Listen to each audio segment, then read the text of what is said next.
Hey, beautiful people. I'm so happy to be back again with another gem. So, we have our mental health gym going on. We're going to speak about narcissism again. I promise you I was coming back with another video. I think this one is going to be really good. So, let's go ahead and jump in. I have 7 traits of a narcissist. So we want to be careful not to go around and just call anyone a narcissist, right? Just because they have one or two things that they may do that, kind of, remind you of a narcissist. But we want to make sure that, we understand what a narcissist is and what type of traits that they have. They should have about 6 or more of these traits. It's not one or two, about 6 or more of these traits, if not all, to be considered, to have narcissism, to be narcissist. So, of course, we know a narcissist is a self-absorbed person. They don't see how their behavior affects themselves or others. And the first thing we want to see, when we want to recognize when it comes to a narcissist, is they think that they're the most important person in the room. Okay, they desire perfectionism, and they come across most likely as your perfectionist. Sometimes you work with these people and you're like, wow, like they take everything so seriously. It's like they are like not playing around about anything. It's like you can't say anything to them, or they're like everything is about status and everything is about, you know, um, I'm the most important person in the room. I'm the boss. Like those type of people. It's like, calm down. It's okay. We're a team. Those are people who have the normal personalities. But someone that has narcissism, they're very competitive. They want you to know who they are, right? And then for number two, they base their value upon how others see them.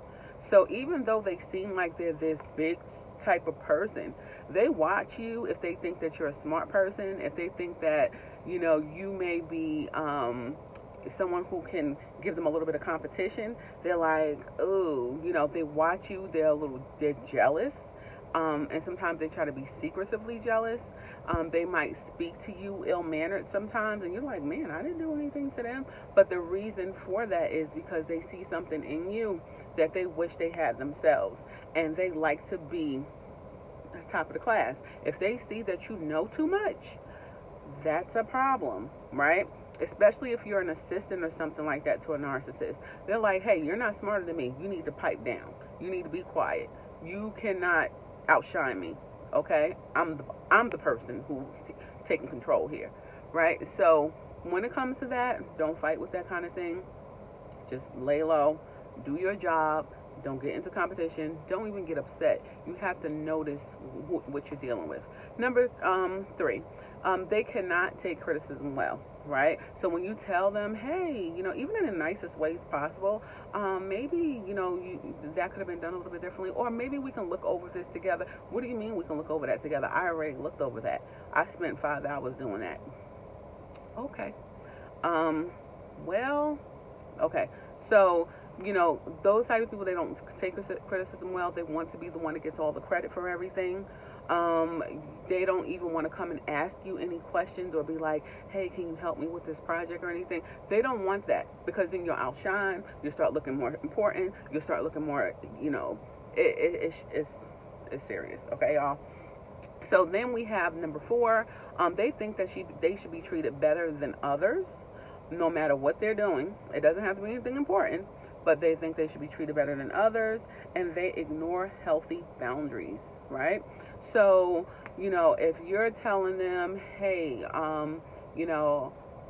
I have a meeting today, I might not be able to meet with you, but you don't even have to say anything else. The but stops there. I have something very important going on. I need you to handle this. I need you to take care of that. It could just be so many different things. You can be on vacation and they'll call you, like, because what they have going on is much more important. I don't care if you're on vacation.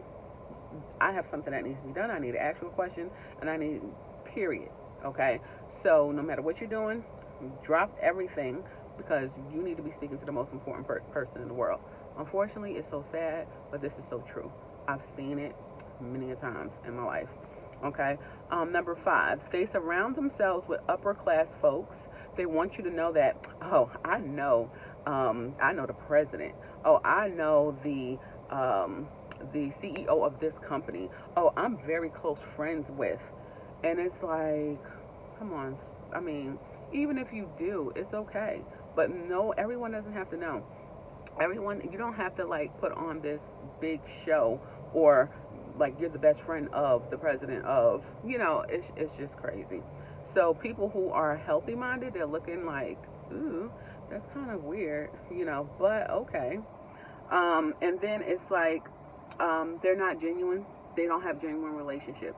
They seem to have a lot of friends. They really don't have friends. It's not friends.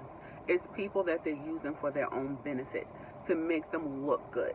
Okay? It's oh wow, everybody likes them. Everybody likes her. Most of the time they don't. So most of the time people are scared of narcissists because of the way they behave. They're very, abrupt in your face. They outspoken. Most of them want to be seen. They have to be heard. So a lot of people don't want conflict with them. They don't want to go head to head with that type of personality. So they're just like, okay, okay. Oh, it's wonderful to see you today. I'm so happy that you're here. And then when they walk away, they're like, good God, why did they show up? Because they know, they have to entertain this person. They have to be so smiley and in their face, and everybody has to be fake, to keep the peace. So it's a really serious situation. When you see these type of things, like I said, don't feed into it. If you can be doing something else, do something else. Don't just, give life to it, right?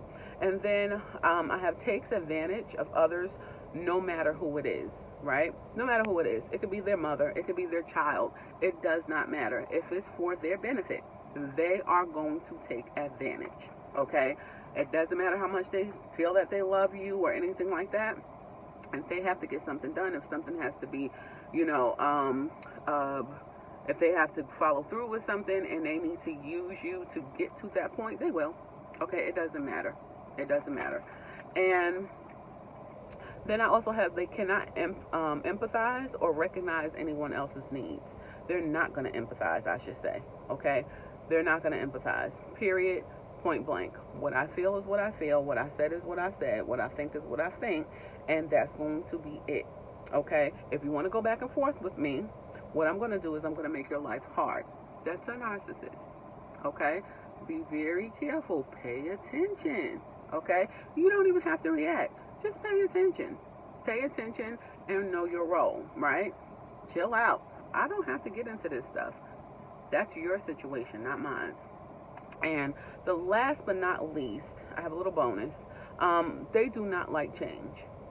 So if they feel uncomfortable sharing or switching gears, especially at the workplace, if they have to change around something or start sharing something or splitting certain things between other people, they don't like to do that because someone else can actually outshine them now.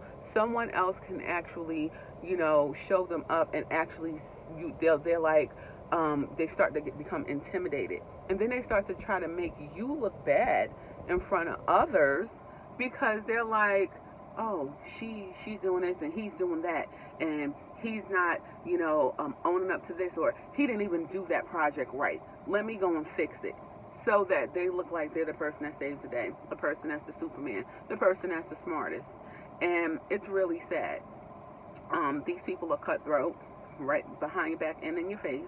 They really don't care. They do not empathize. They don't feel. They cannot sympathize. And they don't hold themselves accountable for anything.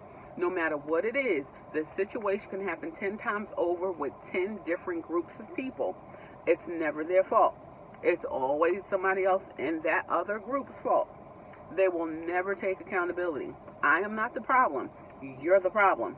That person's the problem. The next person's the problem. The next person's the problem.